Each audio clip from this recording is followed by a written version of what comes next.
தென்னாடுடைய பெரியவா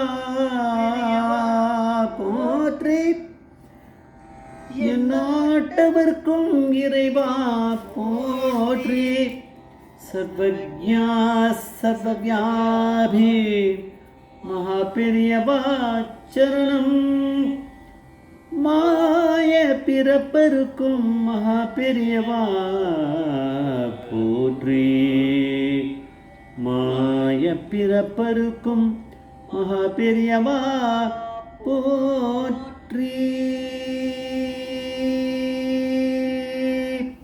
அபார கருணா சிந்தம் ஞான சாஸ்திரபுரம் ஸ்ரீ சந்திரசேகரபுரம் பிரணமாமதான கலியுதயம் காட்சிமணி யூடியூப் சேனல் பிரத்யேகமாக நமது மகாபிரியோட பக்தர்களுக்கு ஏற்பட்டு கொண்டிருக்கும் அனுபவங்களை ஒவ்வொரு நாளும் ஒரு அனுபவம். அதுக்கு ஒரு தலைப்பு. நீங்கள் அனுபவத்தோட தலைப்பு 2 பேருமே சரியான நேரத்தில் வந்திருக்கேள். 2 பேருமே சரியான நேரத்தில் வந்திருக்கேள்.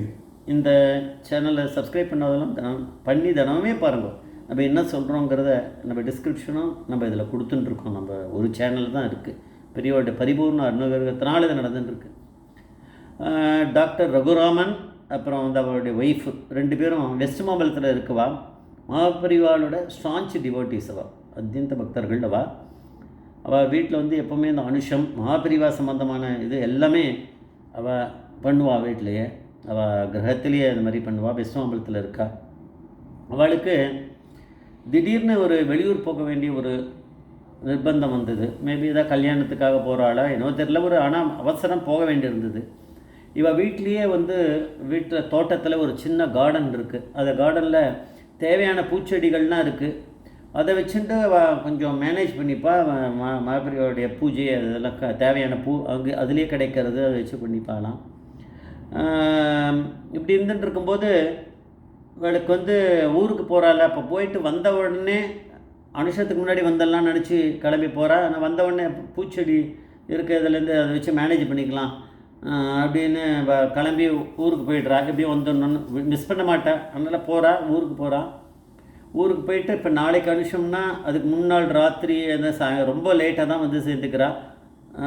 இப்போ கார்த்தால் எழுந்தவுடனே அனுஷ பூஜைக்கு இப்போ பூலாம் ஓணும் அப்படின்னா சரியாக அந்த பூ இல்லை. நம்ம நினைக்கும் போது பெரியவா அப்படிங்கிற பரமேஸ்வரன் நினச்சா தான் நடக்கும். பூக்கள்லாம் அவ்வளோவா இல்லை. என்ன பண்ணுறதுன்னு அவளுக்கு இதாக இருக்குது.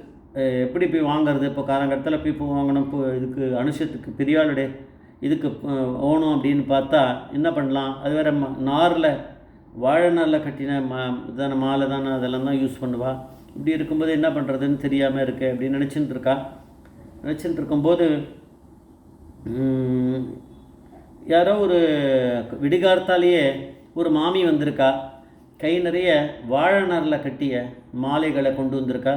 கொண்டு வந்துட்டு இவர்கிட்ட இந்த மாதிரி நான் காஞ்சிபுரத்துக்கு தான் இதெல்லாம் எடுத்துன்னு போகலான்னு இருந்தேன். அப்புறம் யாரோ சொன்னால் இங்கே இந்த மாதிரி நீங்கள் இதை அனுஷ பூஜை பண்ணுறேன்னு, அங்கே போகிறதுக்கு ஒரு வாட்டி உங்கள்கிட்டே கொடுத்துட்டு போகலாமேன்னு தான் வந்தேன் அப்படின்னு சொல்லிவிட்டு அந்த மாலைகளை கொடுக்குறா. வாழைநாளில் கட்டினது. எப்படி பெரியவா அப்படி அனுகிரகம் பண்ணுறா அப்படிங்கிறத நம்ம தெரிஞ்சுக்கணும். ஆனால் உண்மையான பக்தி இருக்குன்னா பெரியவா பார்த்துக்கிறா. நம்ம வந்து அந்த ஒரு ஒரு ஃபார்மாலிட்டிக்காக அப்படியே பண்ணுற மாதிரி இருக்கக்கூடாது. நிஜ பக்தியோடு நம்ம பெரியவாளை கொண்டாடிகிட்டே இருந்தோம்னா பெரியவா வந்து தனக்கு நம்மளுக்கு என்ன தேவைங்கிறது அவருக்கு தெரியும். அவர் பார்த்து பண்ணிக்கிறார். அந்த மாமி வந்து நிறைய மாலை கட்டி கொண்டு வந்திருக்கா. அதுவும் அவளோட அது தன்னுடைய தோட்டத்துலேருந்து அவள் எங்கே கிடைக்கும் அதெல்லாம் வெளில வாங்கினாலோ, ஆனால் அழகாக தன்னுடைய கையால் வாழை நாரை வச்சு கட்டியிருக்கா. மாலைகள்லாம் கட்டி மாலைன்னா எல்லாமே இப்போ மல்லின்னா இப்போ இதில் இந்த வாழை நாரில் தானே கட்டணும். இந்த மாதிரி நிறைய கதம்பம் அது என்ன உண்டோ எல்லாத்தையும் கட்டி மொத்தமாக ஒரு பெரிய கூடையில் அவள் எடுத்துன்னு வந்திருக்கா. அது கிடச்சிருது. அந்த மாமி அவள் கொஞ்சம் ஒரு அந்த அவர் கொஞ்சம் கவனித்து அந்த மாமியை இதை பண்ணி அமிச்சார். அவள் வந்து கொஞ்சம் எங்கேயோ போகணுன்றதுனால அவள் கிளம்பி போயிட்டாலாம். இதாகிடுது. அதுக்கப்புறம் பார்த்தா திடீர்னு இவருக்கு தெரிஞ்ச ஒருத்தர் ராஜப்பா அப்படிங்கிறவர் ஒருத்தர் வந்தாராம். அவர் வந்து இதெல்லாம் அனுஷ பூஜை ஆரம்பிக்கிறதுக்கு முன்னாடி அவர் சொன்னார், நான் நேற்று மார்க்கெட் போயிருந்தேன். திடீர்னு பார்த்தா அந்த தாமரை பூலாம் ரொம்ப நன்னா இருந்தது மார்க்கெட்டில். அதனால் கொஞ்சம் நன்னா இருக்கேன்ட்டு வாங்கிட்டேன். அப்புறம் சரி உங்கள்கிட்ட கொண்டு வந்து இதை கொடுத்துட்டா உங்களுக்கு அனுஷ பூஜைக்கு அது அது அது இதுவாகுமே உபயோகமாகும் அப்படின்னு சொல்லிட்டு அதெல்லாம் எடுத்துன்னு வந்திருக்கேன் அப்படின்னு அதை கொண்டு வந்து கொடுத்தார். நல்ல பூக்கள் நல்லா தாமரைப்பூ நல்லா பூத்துண்டு ரொம்ப பளபளபள நல்லா ஃப்ரெஷ்ஷாக இருக்குது. அதான் சொன்னார் அவர். நான் ஃப்ரெஷ்ஷாக இது மாதிரி பார்த்தேன், எனக்கு வாங்கணும்னு இல்லை, ஆனால் திடீர்னு இதை பார்த்த உடனே வாங்கணும்னு தோணிடுத்து. பெரியவாளுக்கு ஏதாவது எங்கேயாவது கொண்டு போய் கொடுக்கலான்னு. ஆனால் பார்த்தா திடீர்னு அனுஷமாக வேறு இருக்குது. அதனால் உங்கள் ஞாபகம் அவருக்கு தெரிஞ்சவர் தான் போல இருக்கு, அவர் நீங்கள் கொண்டு வந்து கொடுத்துடலாமே அப்படின்ட்டு இதை வாங்கிட்டு வந்தேன்னா அந்த கூடையில் அவர் அதை எடுத்துகிட்டு வந்திருக்கார் அதெல்லாம். ஸோ அதுவாக எடுத்து அதனால் அவர் வந்து சாதாரணமாக இருந்தால் கூட அனுஷத்துக்கு பூ வந்து இவ்வளோ கிராண்டாக பண்ணியிருப்பாரான்னு தெரியல. அவர் தோட்டத்துலேருந்து தான் எடுத்து பண்ணலான்னு இருந்தாராம். அதே இல்லைன்னா வெளியில் கொஞ்சம் வாங்கிட்டு வருவார், போய் இந்த மாதிரி நாரில் கட்டின பூன்னு கேட்டு பர்டிகுலராக சொல்லி யாருக்கிட்டேயோ வாங்கிட்டு வருவார் போல இருக்குது. அதெல்லாம் எந்த ட்ரையும் விடலை அவர். கடைசியில் பார்த்தா யாரோ மாமி, அவளுக்கு தெரியாதவா யாருன்னு சம்மந்தமே இல்லாதவா அவள் வந்து கொண்டு வந்து அந்த மாதிரி மாலைகள்லாம் கொடுத்துட்டு போகிறா.